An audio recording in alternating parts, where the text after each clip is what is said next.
What's going on? This is just about a 2-month check-in on my overwintering geraniums. I wasn't able to get to the first month, so I haven't checked on these in a long while.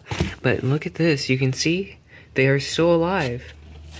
They have still green leaves on them, even though they've been sitting out. I've just had this in a dark location in a box just like this, keeping them above freezing, preferably above 40 degrees. And you can see what you'd look for is just dried out stems. So if you see super dried out stems, like they're like all shriveled up, then you'll want to go ahead and soak the roots in water for a good 10-20 minutes. But as you can see here, if it'll focus, you can see these stems look perfectly fine. And in fact, some of them still have green growth, like this one right here. Green growth is still trying to sprout out of them.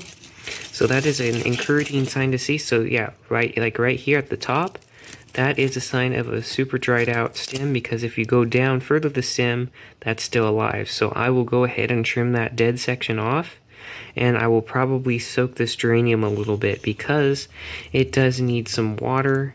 As you can see, this stem here is also dried out, so it's important to do at least a 1-month check-in. I forgot to do the 1 month because just time got away from me, but it's amazing to see what these geraniums can do sitting dormant in just nothing else but a box. And you can see this is actually the healthiest one. The one that looks the best so far is this geranium.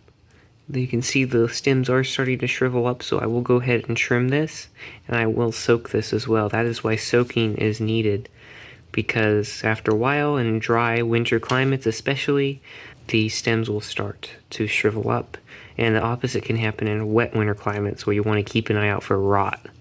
It's important to do this, again, once a month at least, if you can. I mean, it's not the end of the world if you can't get to it immediately, and then just after you soak them, put them back into the box to where they're not all cramping out one another, just like that. Nothing too huge, but just a few tips to look for when you are checking up on anything, whether it's your overwintering geraniums like this or bulbs as well. But in the meantime, I hope you check out this video next on why or how my seed starting setup is only less than about $30.